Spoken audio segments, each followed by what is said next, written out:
आज का त्यौहार जो ईद उल अज़हा हमारे पद्मा के करबला में मनाया गया, इससे हमें यह सीख मिलती है, प्रेरणा मिलती है कि हम सभी देशवासी किसी भी प्रकार के त्याग के लिए, बलिदान के लिए जो हमारे राष्ट्र को मजबूत बनाए, उसके लिए हमें तैयार रहना चाहिए।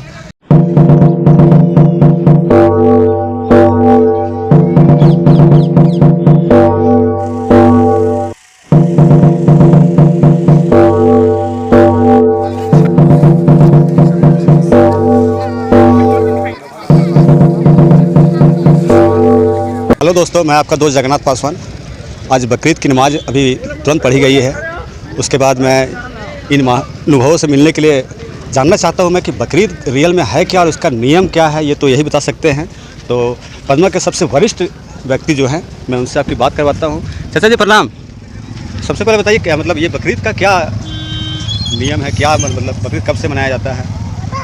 आज का त्यौहार जो ईद उल अज़हा हमारे पद्मा के करबला में मनाया गया और बहुत खुशी के साथ लोगों ने, हमारे दोनों समुदाय के लोग मिलजुल करके हमारे साथ में रहे और गला में गला मिले और लोगों ने ईद उल अज़हा के मुतल्लिक बधाइयाँ दी, मुबारकबाद पेश किए।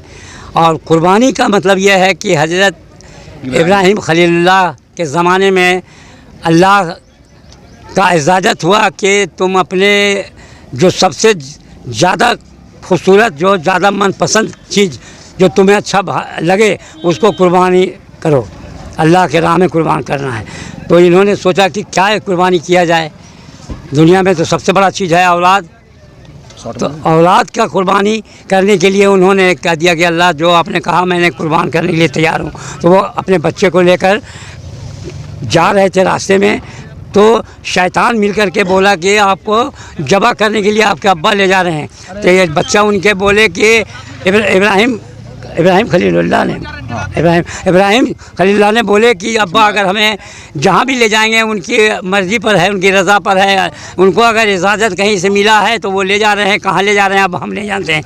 तो उन्होंने अपने बच्चे को लेकर करबला के करीब गए और वहाँ पे उन्होंने कुर्बानी के लिए लेटाया बच्चे को। तो बेटा ने कहा कि अब्बा सबसे पहले 3 काम आप कीजिएगा। पहला काम कीजिएगा कि अपने आँखों में पट्टी बांध लीजिएगा। दूसरा काम कीजिएगा कि जब छुरी हलक पर चलाइएगा तो हाथ कांपना नहीं चाहिए, छुरी अच्छी होनी चाहिए। तीसरा काम कि हमारे वालदा को इसका खबर नहीं दीजिएगा।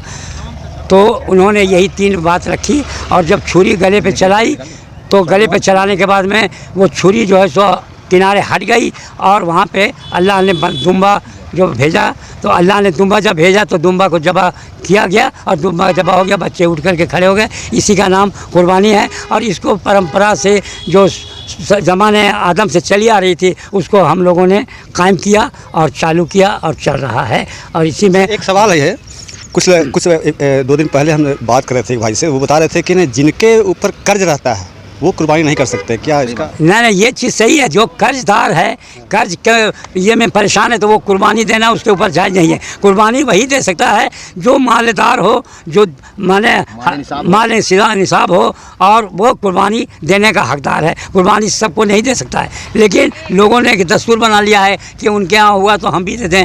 हाँ ठीक है, बहुत खुशी की बात है, कुर्बानी देना कोई गलत नहीं है, लेकिन माल हिसाब जो होता है वही कुर्बानी दे सकता है। हो गया, साहब बताइए। सबसे पहले आपको बहुत बहुत धन्यवाद यहाँ ईदगाह मैदान में आने के लिए।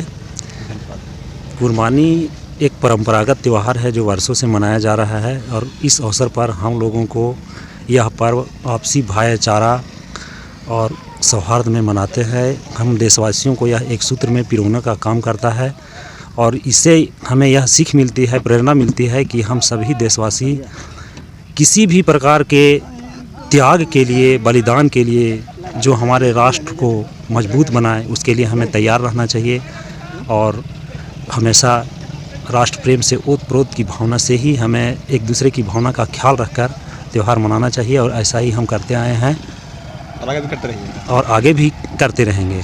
बहुत अच्छा बात आपने बताई, ये तो बहुत दिल खुश करने वाली बात बताई। कुछ आप बताइए 2 वर्ड। आज ईद उल अज़हा की दिन है, 10वीं तारीख का जो है ईद उल अज़हा मनाया जाता है। आज नहीं बल्कि हज़रत आदम अलैहिस्सलाम के ज़माना ही से जो है ये कुर्बानी चला है, हज़रत इब्राहीम अलैहिस्सलाम तक चला और जब तक कि ये दुनिया कायम रहेगी इंशाअल्लाह चलता ही रहेगा। और कुर्बानी बहुत बेहतरीन और बहुत मुजर्रब है।